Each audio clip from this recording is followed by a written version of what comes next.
Welcome back to the Tractor Time with Tim Dream Shop build. We're making great progress and the building has really taken shape. If you're just joining us, we're building a large shop and office addition to our home. With the shell of the building nearly finished, some of the team turns their focus to our dock. We want to put the same exact roofing style on the dock that we're using on the house and shop. Hopefully this will help to coordinate everything on the property and make it look like we were actually thinking things through. We built the first of the dock last fall, about 9 months ago. We had to let it sit all winter, and then we finished it up this spring and deployed it not long ago. We've got a playlist covering all of this construction called TTWT Floating Dock Build. By far the most popular episode in this series was the actual deployment. The redneck approach almost sunk my tractor. Yeah, you're floating right now, man.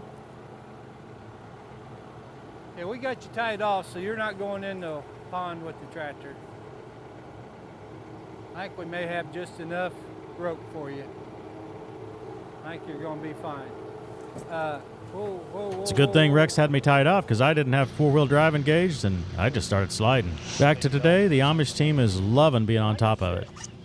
Yeah. I think you could tip it over if you did. He said I like to ship. Hey, I like it. I would. You would? Have it on video. Yeah. How long? You really think we could? Oh, I think you could. I'd have to untie the rope. I don't know. I don't know either, but I think you could. I'd like to try. Go in and see, you're at least 10 foot up there, and it's only 12 feet wide, so you ought to be able to. He's trying. Might mess up our concrete though. It's not really a fair try. The gangway is attached to those two 6x6 posts, which are in concrete. This does illustrate that it's a bit more stable than what a lot of commenters in the earlier episodes said it would be. Folks seem to be really concerned about it not floating level at the end of that deployment episode. Well, that wasn't even our focus at that point. We've stuffed more barrels under the gangway and under the heavy end, and it floats fine now. It's kind of a weird feel up here, Dave. Yeah, it is. I'm not sure I want to put my relaxing chair up here. Could I ride on the peak here? Yeah, just ride right on top. That would be fun. So far in this hot weather, the dock is proving to be quite nice and cool. This double ventilated roof and the wind across the pond is really nice. Well, the big dumpster is full. And it's going goodbye. It strikes me as a different phase. You know, when they were bringing the dumpster in, it was just part of construction. Are we moving towards the stage of cleanup? This is interesting. The really interesting part is whether you can get it on the truck or not. Yeah, we probably shouldn't talk about that. No, I told him it was really heavy. He said it'd lift it. Okay. Here goes.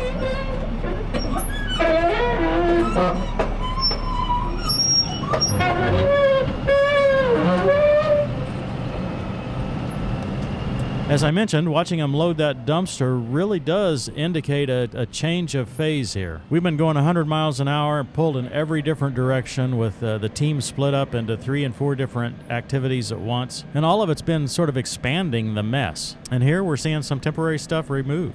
There's another aspect. As wild and crazy as these 3 weeks have been so far, I've thoroughly enjoyed it. It's just hitting me all of a sudden that, yeah, we're almost finished with this stage.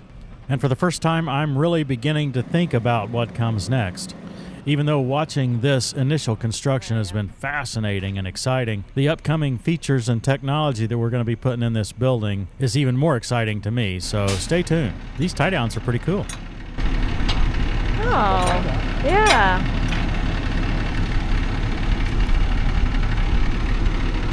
Got one on each side.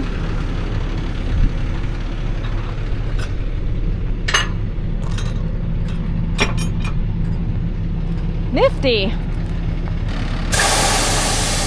Oh, he Put this tag down, yeah.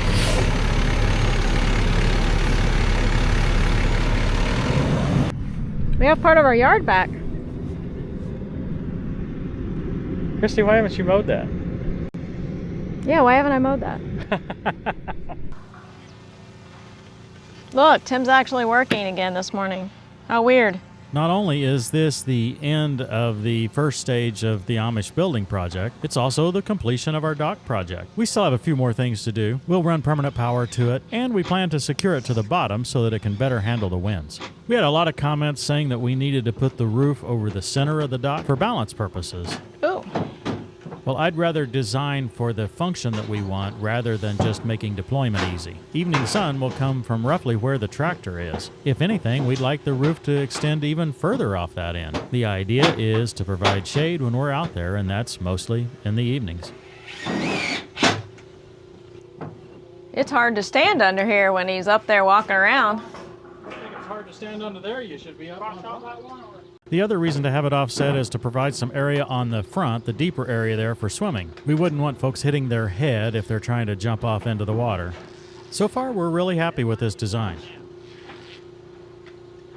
Overall, our pond is doing really well. Of course, the water level is lower. We've allowed it to evaporate and have not refilled because of the upcoming geothermal project. I want the water level quite low so that I can insert the pipes to that heat exchanger we're going to put in the pond.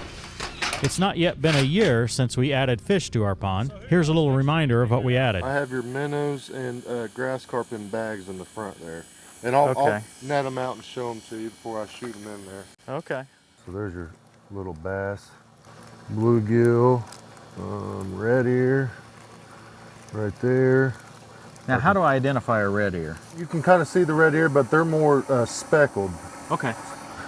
Your bluegill will just have more straight lines going down. Okay. If you kind of see that. Yeah. And then your hybrid, they're pretty easy to tell. So they have yellow on their verticals. Yep. More vertical stripes. Yep, and they have yellow on their stomach also. Okay. Got 75 largemouth, 225 2 to 3 inch bluegill, 75 red ear, and 60 hybrid bluegill in this first batch. You can see one or two coming out once in a while.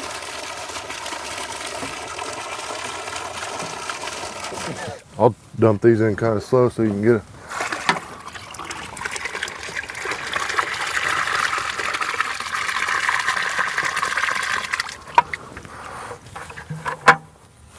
And then they mostly stayed right there. Interesting.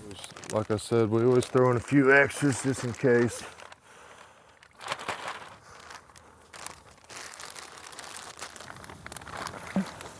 Now, what will these grass carp eat? Will they eat all that stuff that we've got there? Yeah, so actually your grass carp, they prefer stuff rooted from bottom, so pretty much all that stuff out there, they should help keep it under control anyway. So Here they are now.